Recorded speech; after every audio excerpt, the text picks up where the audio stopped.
저는 결혼 11년 차 남편입니다. 지금 아내와 따로 살고 있습니다. 이혼은 아직 안 했어요.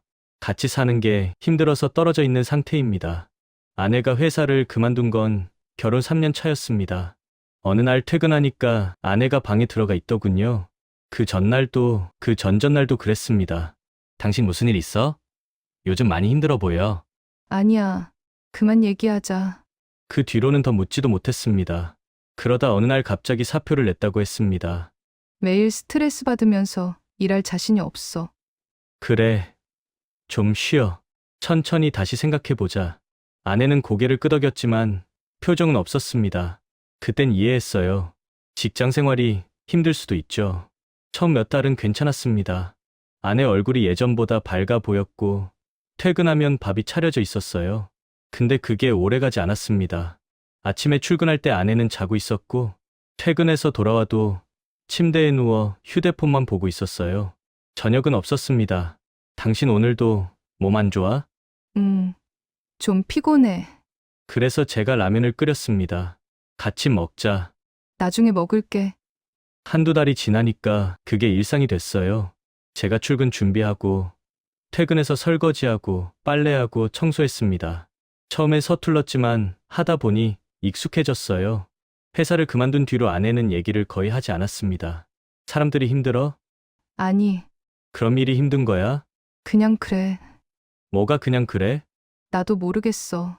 그 말에서 대화가 늘 멈췄습니다.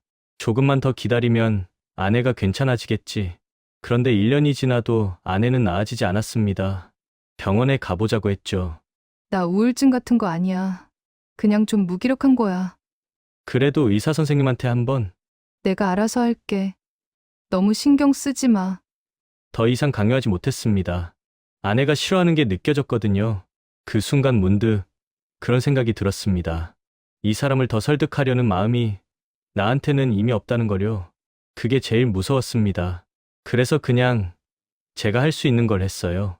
혼자 밥 먹고 집안일 하고 아내가 방에 있으면 그냥 TV를 켰습니다. 그때부터였던 것 같아요.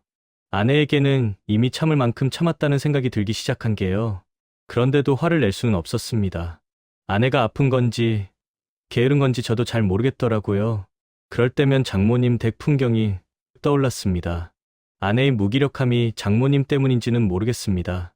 장모님과 아내는 참 많이 닮았거든요. 장모님 댁에 가면 집은 늘 난장판이었고 장모님은 하루 종일 방에 누워 TV를 보고 계셨습니다. 이유를 물어본 적은 없습니다. 그냥 그런 집도 있겠거니 했죠. 사실 저는 장인어른 얼굴도 뵙지 못했습니다. 결혼하기 전에 스스로 생을 마감하셨다고 들었습니다. 그래서였는지 아니면 전혀 다른 이유였는지는 지금까지도 알 수 없습니다. 아이가 생긴 건 그로부터 1년쯤 뒤였습니다. 계획에 없던 임신이었어요. 아내는 당황했지만 결국 낳기로 했죠. 저는 속으로 기대했습니다. 아이가 생기면 아내가 달라질지도 몰라. 지금 생각하면 참 순진했던 것 같아요. 출산 후 몇 주는 정신이 없었습니다. 아내는 산후조리원에 있었고 저는 회사 다니면서 틈틈이 조리원에 들렀어요. 아내는 아이를 안고 있었는데 표정이 없었습니다. 기쁜 것 같지도 슬픈 것 같지도 않았어요. 그냥 멍하니 앉아 있었습니다. 집에 돌아온 뒤가 더 힘들었어요. 밤에 아이가 울면 제가 일어나서 분유를 탔습니다. 아내는 옆에서 자고 있었습니다. 저는 이해하려고 했습니다. 출산이 얼마나 힘든 일인지 알고 있었으니까요. 그래서 참았어요. 회사에서 일하고 퇴근해서 아이 돌보고 집안일하고 주말에도 쉴 틈이 없었습니다. 근데 이상한 건 그렇게 바쁘게 살면서도 저는 제가 괜찮은 사람이라고 생각했던 것 같아요. 나는 가족을 위해 희생하는 남편이다. 지금 돌이켜보면 그냥 스스로를 속인 거였는데 여보, 나 좀 힘들어. 같이 할 수 없을까? 미안해. 나도 하고 싶은데 몸이 안 따라줘. 그럼 병원이라도 가보자. 이건 아닌 것 같아. 알았어. 생각해 볼게. 하지만 아내는 병원에 가지 않았습니다. 그냥 계속 침대에 누워 있었어요. 휴대폰 보거나 TV 보거나 가만히 천장을 보고 있었습니다. 어느 순간부터 아내를 보면서 말을 걸어야 할 사람이라는 생각보다 그냥 늘 거기 있는 풍경 같다는 느낌이 들었습니다. 그게 제일 잔인한 감정이었죠. 아이가 4살쯤 됐을 때부터는 제가 밥도 제대로 못 차려줬어요. 회사 일이 바빠지면서 집에 늦게 들어가는 날이 많았거든요. 아이는 어린이집에서 돌아오면 혼자 과자를 먹거나 배달 음식을 먹었습니다. 여보, 애한테 밥 좀 챙겨줄 수 있어? 나도 밥 안 먹는데 뭘 챙겨줘. 그래도 애는 먹어야 하잖아. 배달시켜주면 되잖아. 애도 그걸 더 좋아해. 아이가 배고프다고 울었을 때 아내는 휴대폰을 내려놓지 않았습니다. 대신 배달 앱을 켰죠. 그게 잘못인지조차 아내는 모르는 것 같았습니다. 더 이상 말하지 않았습니다. 말해봐야 달라지는 게 없었으니까요. 아이가 6살 되던 해였습니다. 퇴근해서 집에 들어갔을 때 아이가 혼자 거실 바닥에 앉아서 우유를 마시고 있었어요. 아내는 방에 있었습니다. 딸, 저녁 먹었어? 응, 엄마가 치킨 시켜줬어. 식탁 위에는 먹다 남은 햇반 용기가 그대로 남아 있었습니다. 아빠, 우리 집은 왜 밥을 안 해? 그 말이 가슴에 박혔습니다. 제가 뭐라고 대답했는지 기억이 안 나요. 그냥 아이를 안아줬던 것 같아요. 그날 밤 아내에게 말했습니다. 우리 이렇게 살면 안 될 것 같아. 뭐가? 애가 오늘 나한테 물어봤어. 우리 집은 왜 밥을 안 하냐고. 아내는 아무 말도 하지 않았습니다. 휴대폰만 보고 있었어요. 여보, 나랑 얘기 좀 해줘. 무슨 얘기? 우리 어떻게 할 건지. 이대로 계속 살 수는 없잖아. 그럼 어떻게 하고 싶은데? 그냥 되는 대로 살자.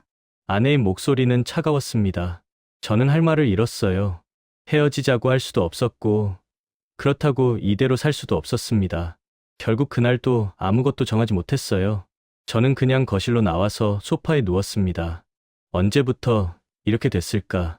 이유라도 알면 덜 답답할 텐데, 아내가 왜 그렇게 변했는지는 지금까지도 모르겠습니다. 그 뒤로도 1년을 더 버텼습니다. 왜 그랬는지 모르겠어요. 아마 두려웠던 것 같아요. 제가 포기하면 이 가족이 완전히 끝날 것 같았거든요. 아내한테 미움 같은 것도 생겼던 것 같습니다. 나는 이렇게 고생하는데 저 사람은 뭐 하는 거지? 아내는 여전히 방에 있었습니다. 가끔 아이랑 TV를 보거나 배달 음식을 시켜줬어요. 대화는 거의 없었어요. 작년 겨울 저는 결정했습니다. 아이를 데리고 나가기로요. 나 애 데리고 나갈게. 그래. 아내는 아무 감정도 보이지 않았습니다. 저도 마찬가지였어요. 그냥 끝이었습니다. 지금은 아이랑 둘이 살고 있어요. 작은 아파트를 얻어서 제가 아침 저녁으로 밥을 차려줍니다. 아이는 처음엔 힘들어했지만 요즘은 적응한 것 같아요. 아빠가 해준 밥이 맛있어. 그 말을 들을 때면 기쁘기도 하고 슬프기도 합니다. 그때 제가 더 강하게 말했다면, 아내를 병원에라도 억지로 데려갔다면 달라졌을까요? 아니면 애초에 참지 말고 진작에 터놓고 싸웠어야 했던 걸까요? 답을 모르겠어요. 아내가 변하길 기다리고는 있지만 솔직히 희망이 보이진 않습니다. 이혼을 선택하는 게 맞을까요? 아니면 그래도 조금 더 기다려줘야 하는 걸까요? 여러분이라면 어떻게 하실 것 같나요?